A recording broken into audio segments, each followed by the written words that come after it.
No, you didn't misread the title. Yes, this is a video I've decided to upload. Is it a mistake? I think so. But would I spontaneously combust if I didn't follow through?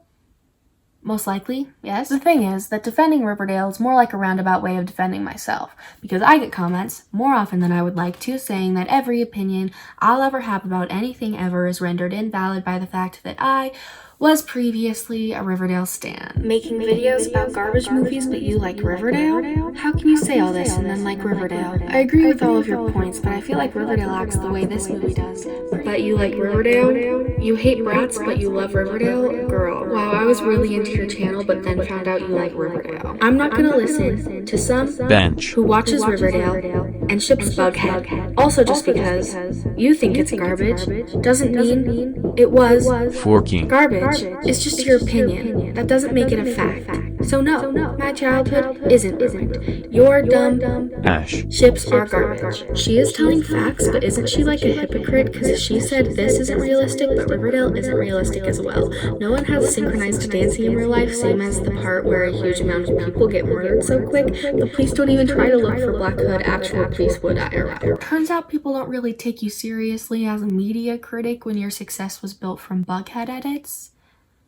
Fair enough, but you might be interested to know that it wasn't just Bughead edits. If you scroll not that far back to my earlier YouTube videos, which I beg you not to do, you'll find Teen Wolf reaction videos, a ranking of ships, a declared love of Wattpad, a defense of New Disney Channel, and even an entire list of critically condemned movies that I enjoy. Yet still, I never get comments saying, how can you say this and then watch Teen Wolf, or even how can you say this and then like The Kissing Booth. Nobody unsubscribes or loses respect for me because I'm Wattpad trash, because in 2011 I was an avid member of the Hunger Games role-playing community on Facebook, or even because I brought glow sticks to a nearly empty Divergent premiere to prove I was a true fan. Believe it or not, Riverdale is one of the more critically acclaimed guilty pleasures that I've admitted to. So why is it the straw that broke the camel's back? Why can't I enjoy Riverdale and critique movies on YouTube? How did a show that was mostly well received upon its release become so infamous and synonymous with bad that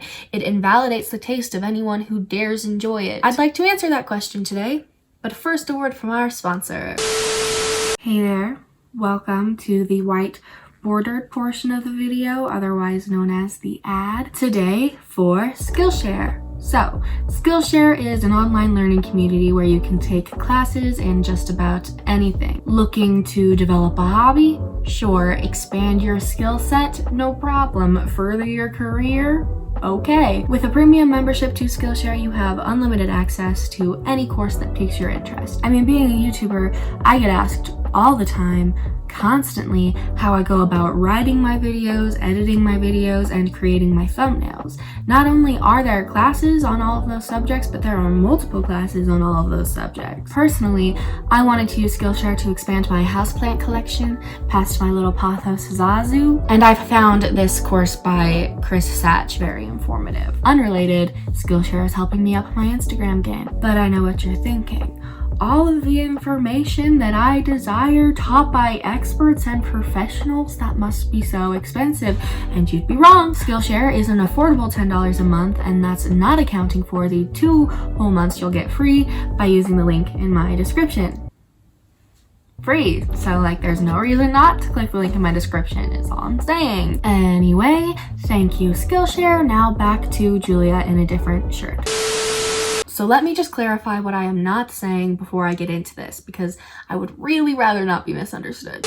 I am not saying that Riverdale is a good show with good writing that people should watch. I will touch on what I liked about it in the beginning. However, as it is now, I am also of the opinion that the bad outweighs the good a couple times over. I stopped watching it 2 seasons ago, and I probably should have before that. I am not saying it's wrong to critique Riverdale. I am the last person on earth qualified to say such an absurd thing. I am not saying it's wrong to make fun of Riverdale. Again, me? I can't be saying that. What I do mean to say in this video is that liking Riverdale or having ever liked Riverdale shouldn't inherently invalidate somebody, and the only reason it does now is because Riverdale has reached disproportionate levels of infamy due to people willfully misconstruing it, taking it out of context, and spreading around misinformation to those who have not even watched it in order to perpetuate the narrative that it is the worst show of all time, despite most of its flaws being shared with other teen dramas that these same people will defend. Basically, what I'm telling you is that the current state of hatred for Riverdale is what we in the biz like to call a bandwagon, but you didn't hear it from me. And just to cover my bases, you should know that when I'm referring to the general outrage towards Riverdale, I'm mostly referring to that from Stan Twitter or the show's target demographic. Of course, fans of the comics and incels aren't going to like Riverdale. They never were. What's interesting is the way that fans of the genre have turned on it.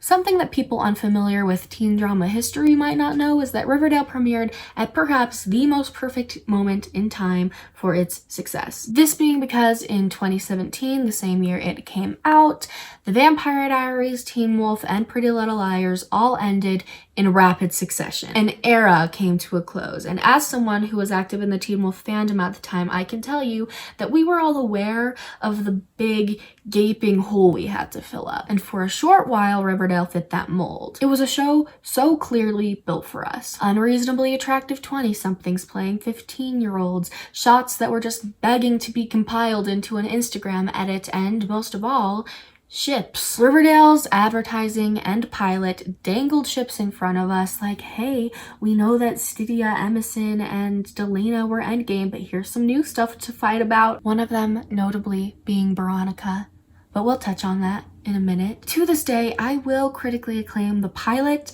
as well as most of the first season. It paid homage to teen drama's past while still establishing unique style. The crew, not yet aware that they were working on one of the most hated shows of all time, still put genuine effort into their work. It balanced its campiness with actual storytelling in a way they have not managed since. Despite not ever being everyone's cup of tea, it was a mostly good season of television. It accomplished what it set out to do, at least. And I swear, back then, I was not the only one who thought so. Some of the people who will tear you a new one for watching Riverdale now were Veronica stan accounts in the beginning. I promise you that. Even Alex Myers, who has a very successful series making fun of the show, used to consider it worthy of more serious analysis. That's not something he's tried to hide, by the way. It's just a good example of the shift in public opinion. I think half of this shift was driven by controversy, which we'll get into, and the other half by quality. The first season of Riverdale flew under the radar because it was more formulaic than it was a Frankenstein's monster of chaos. It was always campy, but what they're up to now is like on a different plane of existence. The cheerleaders have black uniforms for funerals. Chad Michael Murray is a cult leader.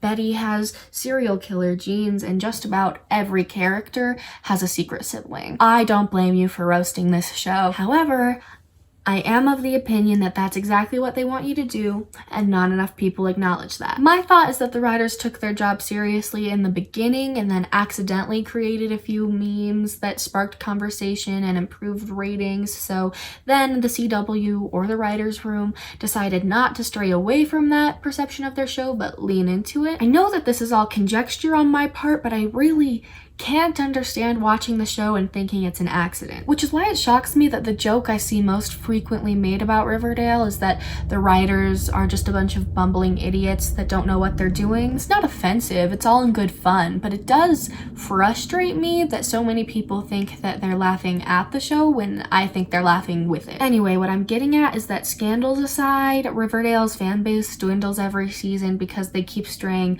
farther and farther from what they set out to do. The reasons I stopped watching it vary. I think that I'm growing out of my teen drama craze in general, and the way that people were attacking me for watching it was starting to get to me, but mostly it's because I enjoyed it more when it took itself more seriously. I'm into a little bit of camp, but it got tiring to watch a show that seemed like its only purpose was to prompt people to make more meme edits of it on YouTube. It wasn't always like that though, and at least for a little while, most of teen drama stan Twitter was on board, until we all realized that Veronica wasn't a coupling they intended to take seriously.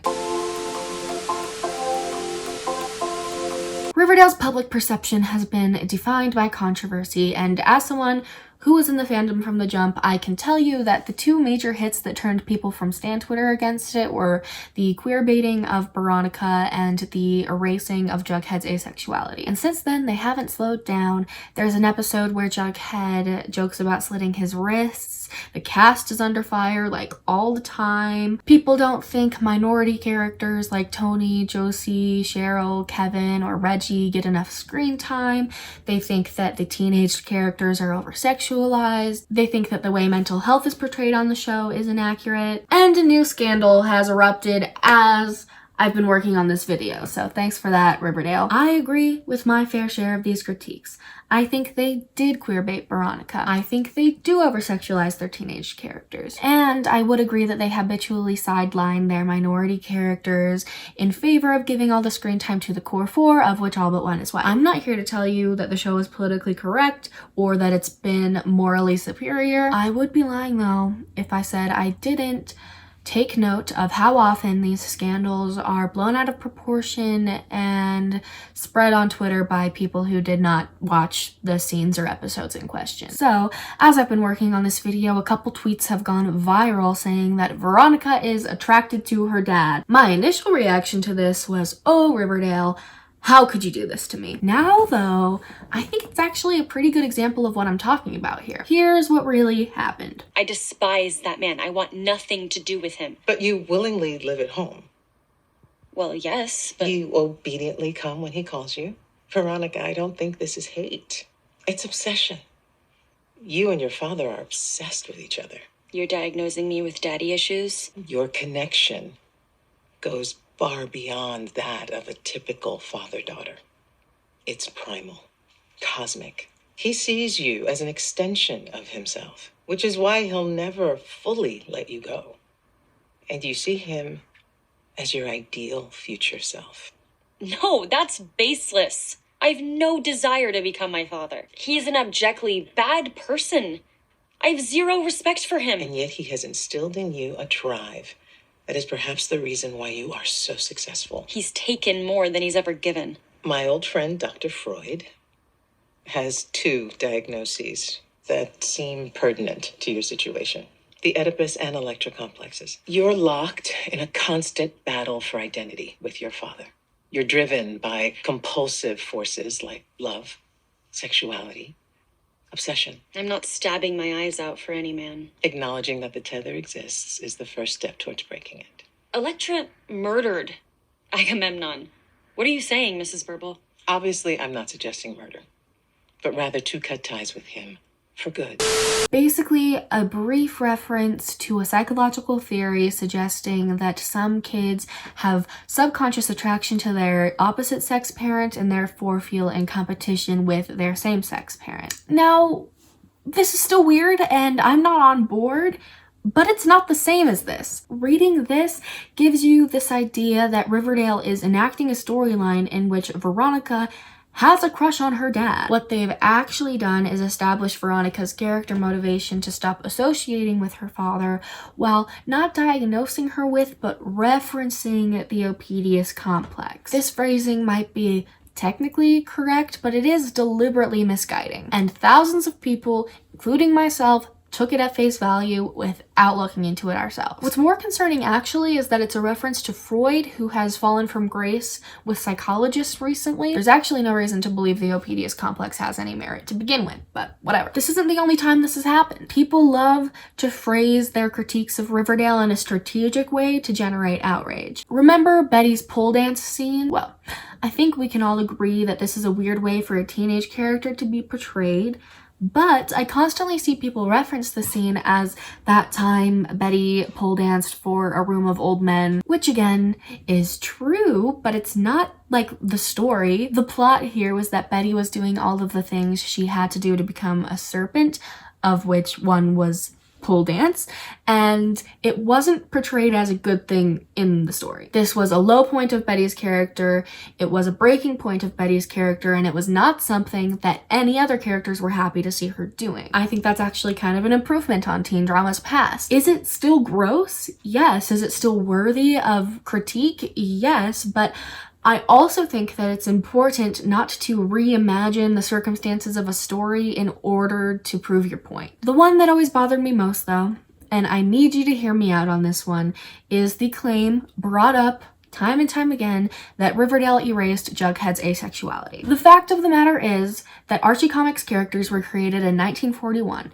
and for the better part of a century, Jughead was not asexual. He was comically uninterested in girls, but that actually led a lot of people who were fans of the comics to headcanon that he was gay, and the running joke in canon was that he was interested in Ethel whenever she offered him food. It wasn't until 2016 that the Chip Zdarsky, Erica Henderson Jughead comic came out, in which Jughead was depicted as asexual. I think that this direction for the character makes a lot of sense. Sure, in the 40s he was just comically not interested in romance, but in modern day context, why not make him asexual? That's fine, that's cool, I enjoy that. However, this comic was released after Riverdale was pitched to the CW with Jughead as a romantic interest. I mean, it was released like half a year before the premiere of Riverdale, so they were probably in pre-production at least. To say that they erased his asexuality, to claim that he was always asexual, is a bold-faced lie that has somehow just been accepted as fact and spread everywhere. So you see what I mean? It's not like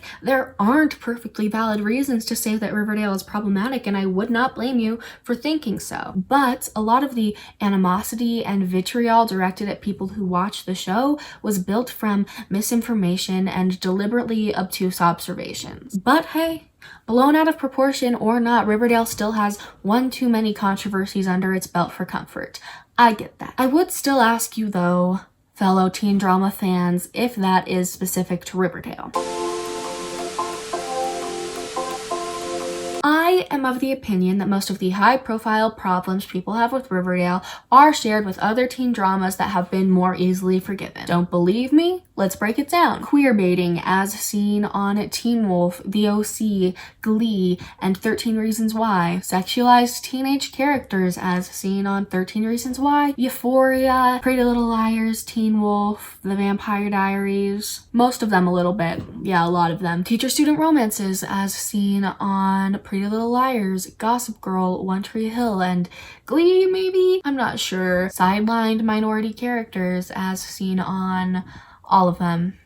Yeah, all of them but like 2. The list goes on. But I know hearing this you're thinking, just because my show shares this or that quality with Riverdale does not make them the same. And I agree. Maybe the way some of these bullet point issues manifested in some other show makes them different. Maybe you recognize these flaws in something but still hate Riverdale because of acting or writing or the combination of controversies.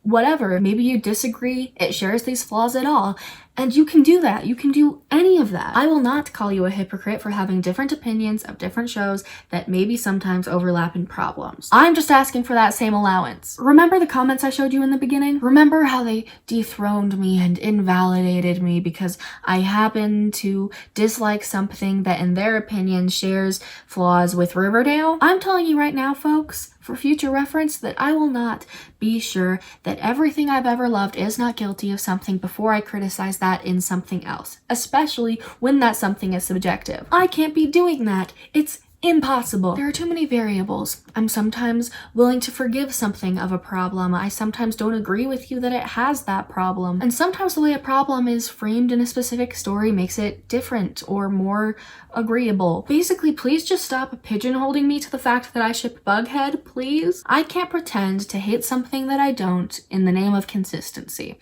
It would be unreasonable to ask that of me, just as it would be unreasonable for me to ask that of you. I wouldn't blame you for thinking that this video is pointless. I mean, I've been talking for quite a while now, and I'm not sure what I've said other than it's okay to hate Riverdale, but do it in a way that annoys me less. Please do, but that's not necessarily what I mean to get across. What I wanted to do was talk about what I think is wrong with bandwagon stan Twitter culture through the lens of Riverdale. There's a reason I had to delete and abandon my stan accounts, besides that my YouTube channel was growing and I was embarrassed. And that reason is that as fun and wonderful as fandoms can be, they can also be very, very toxic. You find yourself fighting about things and getting genuinely upset about things that just do not matter at all. And you get deluded into believing that as long as you have the popular opinion and you have the most likes, that you're right, which leads you to treating people who disagree with you as if they're wrong. In the era of streaming, Riverdale is one of the only shows that manages big numbers on regular cable television. Millions of people watch it. Millions of people love it. So how can something that so many people love be so hard to love? Why, because you dislike it, does everyone else have to? And in the interest of self-awareness, I will not pretend that I've never misinterpreted a movie for a joke or contributed to a bandwagon, especially in the earlier days of my channel. But as time goes on, as my YouTube channel gets bigger, I try more and more to make it obvious and clear that I do not think less of anybody who likes the movies that I talk about. If that comes across, I don't know, but I try. At the end of the day, I just think that it's possible to critique media or make fun of media without taking any shortcuts in logic or attacking anybody who might disagree. Is that fair to say?